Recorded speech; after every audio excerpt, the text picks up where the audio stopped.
नमस्कार साथियों। आज हम एक गंभीर विषय पर बात करेंगे और वो गंभीर विषय ये है कि छोटे बच्चे मोबाइल ना चलाएं। तो उसमें मुझे लगता है कि सबसे ज़्यादा गलती हमारी होती है, क्योंकि जो बच्चे छोटे होते हैं तो हम मोस्टली आजकल क्या देखते हैं कि हम अपना काम करने के लिए अपने टाइम के लिए उनके हाथ में मोबाइल पकड़ा देते हैं। जैसे खाने के लिए, सुलाने के लिए या पोएम वगैरह दिखाने के लिए भी आजकल कि चलो इससे सीख जाएगा बच्चा। खासकर जो छोटे बच्चे होते हैं 2 साल के, 2.5 साल के, 3 साल के, इस तरीके से। जैसे हमारे पास में भी एक छोटा बच्चा है, एक नहीं दो छोटे बच्चे हैं। एक 6 महीने की बेटी है और एक 1.5 साल का बेटा है। तो मैं देखता हूँ कि उनके हाथ में हमने मोबाइल पकड़ा दिए हैं, या हम जैसे कैमरा वैमरा क्लिक करते हैं, फ़ोटो खींचते हैं, तो वो उसको बड़े ध्यान से देखते हैं। और फिर हम उनको अपनी फ़ोटो भी दिखलाते हैं कि जैसे उनकी फ़ोटो खींची तो हम दिखलाते हैं। या फिर कई बार हम कुछ एनिमेशन बनाते हैं उनके साथ में, आजकल जैसे बहुत सॉफ्टवेयर आ गया उसके हिसाब से हम वीडियोस बना देते हैं कई बार। तो हम उनके साथ में शेयर कर लेते हैं, उनको दिखा देते हैं या दिखाने की आदत डाल देते हैं धीरे धीरे। तो उसमें सबसे ज़्यादा गलती हमारी है कि हम उनके साथ में या उनके हाथ में दे देते हैं मोबाइल।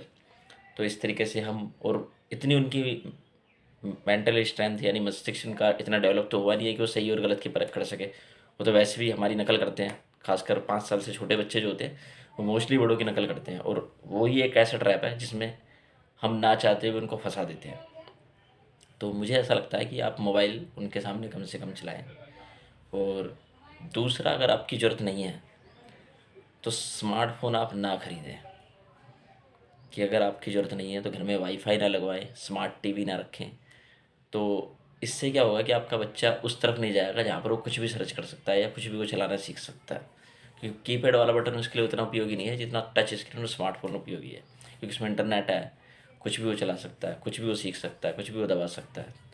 तो वो थोड़ा सा डेंजर है। तो उसमें बच्चा फंसा रहता है, एक चीज़ जाती है, दूसरी आती है, दूसरी जाती है, तीसरी जाती है। वो अनंत है, वो मतलब एक ऐसा समुंदर है जिसके अंदर जितना जाओगे उतना ही उसमें पाओगे और ख़त्म कभी नहीं कर पाओगे। ये उसका विश्लेषण है। तो कोई महिलाएं हैं, कोई पुरुष हैं, अगर उनका काम बिना स्मार्टफोन के चल सकता है, सिर्फ बटन वाले फ़ोन से काम चल सकता है, बिना व्हाट्सअप के काम चल सकता है, कि हाँ मैं बात करके भी काम चला सकता हूँ, तो आप प्लीज़ अपने पास मोबाइल ना रखें, कोशिश करें। ये सबसे बड़ा उदाहरण है कि कई लोग, मैं ऐसा देखता हूँ, कई बुज़ुर्गों को ऐसा देखता हूँ कि जो अपनी जॉब के टाइम पर उसके स्मार्टफ़ोन के साथ में थे। और मैं एक पड़ोस में अंकल है, मैं उनका भी एग्जांपल दे रहा हूँ कि उनके पास में स्मार्टफ़ोन था, मगर जब उनका काम ख़त्म हो गया, जब वो उस चीज़ से हट गए, उस काम से बाहर आ गए, तो वो कुछ नहीं कर रहे हैं, वो अपना बटन वाले फ़ोन से काम चला रहे हैं, क्योंकि उनके घर में पोती है दो दो। तो उसकी ज़रूरत उनको महसूस नहीं होती। तो ये थोड़ा सा देखना चाहिए, सबको ध्यान रखना चाहिए। जय हिंद, जय भारत।